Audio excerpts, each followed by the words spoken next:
ujeedadeydu waxaa weeye ninkeyga baa soo imaanaya saas darteed baa u marsanaya cilaanku habluhu markii oo xaajigooda imaanayo oo qura ayay saartaan mase xilliyo kala saarato way jirtaa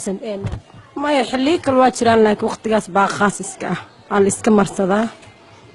ilaa goormee qabri ayaad saarataa bil miyaad ku marsataa mase ya mar walba waa iska jeclaa inaan iska marso especially markuu ninkeyga imaanayo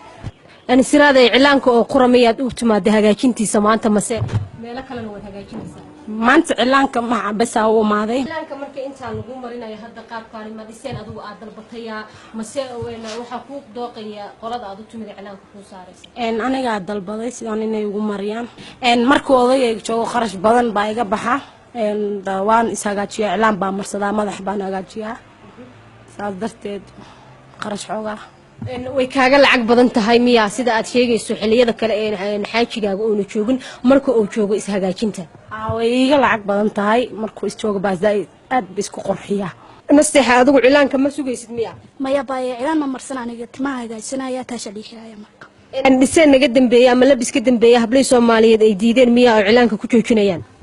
baa aniga dooqayga waa inaan cilaan marsan laakiin waxaan jeclahay inaan todobada marsado Soomaalidu markii hablooda cilaanka loo marinayo ee arooska yiin xafladda qabaan inay cilaansadaan madaxyada hagaajistaan ayay caado u leeyihiin wahagaag adigu waxa tahay gabadha ugu horeeyay Soomaaliyeed ee arko iyadoo diidaysa in ay ka dhiseen duunata hablaha kale abay waxaan jeclaa aniga cidiyaha inaan cidiirinti marsado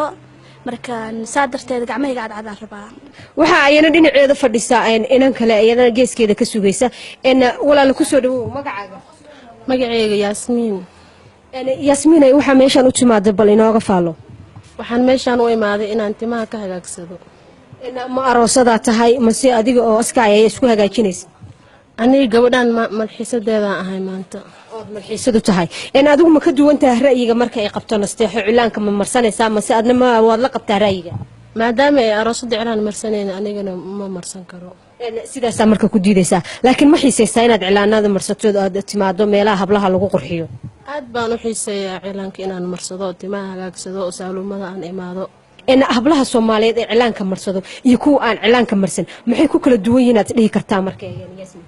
quruxu ayay ku kala duwan yihiin kuwa cilaanka marsado aad bay ugu qurux badan yihiin kuwa aan marsanin cilaanka maxaa soo jiidashaa u heesaayo cadeynayaan inay habluhu cilaanka marsado ay ka qurux badan hablaha cilaanka marsan Yaasmiin qofka gacantiisa markay caddaho kale iyo qofka markuu fiyooro marsan yahay aad bay ku soo jiidanaysaa gacanta markay fiyooraha marsan tahay cilaanka uu marsan yahay dadka dhan indhaha